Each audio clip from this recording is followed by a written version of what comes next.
Bismillahirrahmanirrahim. Assalamualaikum warahmatullahi wabarakatuh. Bertemu kembali dengan pembelajaran geografi. Kali ini kita akan membahas tentang tektonisme. Tektonisme merupakan tenaga asal dalam atau tenaga endogen yang dapat mengubah bentuk muka bumi. Tektonisme adalah gerak permukaan bumi yang menyebabkan terjadinya dislokasi batuan. Tenaga ini bisa bersifat vertikal maupun horizontal yang berasal dari dalam bumi. Peristiwa alam karena tektonisme dapat berupa pelipatan, pergeseran, ataupun pengangkatan membentuk struktur permukaan bumi. Jenis-jenis tektonisme ada yang disebut dengan epirogenetik dan orogenetik. Epirogenetik adalah gerak naik turunnya kulit bumi atau gerak naik turunnya benua secara perlahan-lahan meliputi daerah yang luas. Misalnya gerakan pergeseran benua. Gerak ini dibedakan menjadi dua, yaitu epirogenetik positif dan epirogenetik negatif. Akan kita bahas selanjutnya. Yang kedua, gerak orogenetik, yaitu gerak atau pergeseran kulit bumi yang meliputi wilayah yang relatif sempit dan waktunya relatif lebih cepat. Gerakan ini dapat berupa lipatan atau patahan lapisan tanah.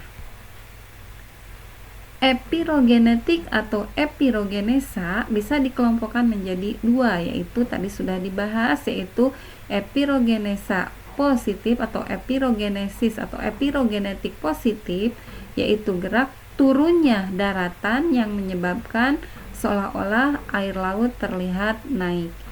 Seperti pada gambar bisa kita lihat kondisi awal, kemudian kondisi berikutnya turunnya daratan yang menyebabkan seolah-olah air laut naik.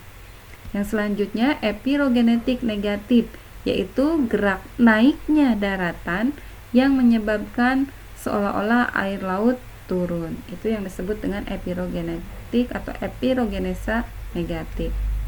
Yang selanjutnya gerak orogenesis, yaitu gerak atau pergeseran kulit bumi dengan arah mendatar baik berupa tekanan maupun tarikan yang relatif lebih cepat dan meliputi daerah yang sempit. Dampak terjadinya tektonisme yaitu diantaranya pembentukan pegunungan lipatan seperti pegunungan Bukit Barisan di Sumatera, ini untuk di Indonesia ya, pegunungan Kendeng dan Rembang di Jawa Timur. Patahan, pembentukan patahan seperti patahan Semangko di Bukit Barisan dan patahan Lembang di Bandung. Kemudian bisa membentuk depresi kontinental atau tanah turun atau anjlokan, yaitu turunnya permukaan bumi menjadi lebih rendah dari daerah sekitarnya.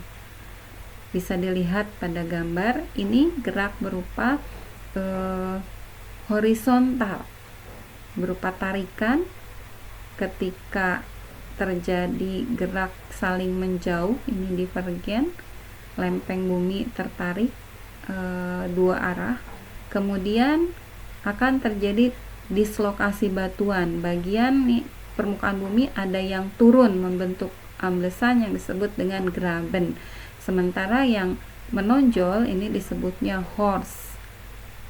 Nah, inilah bentukan dari terjadinya tektonisme yang menyebabkan terjadinya dislokasi batuan. Kemudian selain terbentuknya patahan, ini terbentuk juga lipatan, pegunungan lipatan. Akan terbentuk pula sesar ya, karena ada pergeseran, gerak lempeng saling berpapasan, itu akan menimbulkan, disebutnya gerak transform, itu akan menimbulkan sesar, terbentuknya sesar. Dampak tektonisme bagi kehidupan diantaranya dampak positifnya terbentuknya pegunungan lipatan, yang kedua ditemukannya sumber tambang, yang ketiga menghasilkan pemandangan yang indah, tentunya ini bermanfaat untuk kegiatan pariwisata. Kemudian dampak negatifnya diantaranya terjadinya gempa bumi. Ketika terjadi gerak lempeng, tentu akan ada getaran.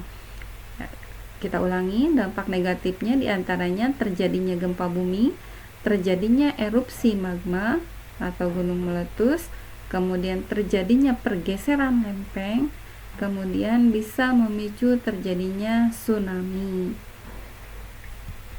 Demikian pembelajaran kita kali ini tentang tektonisme. Terima kasih. Assalamualaikum warahmatullahi wabarakatuh.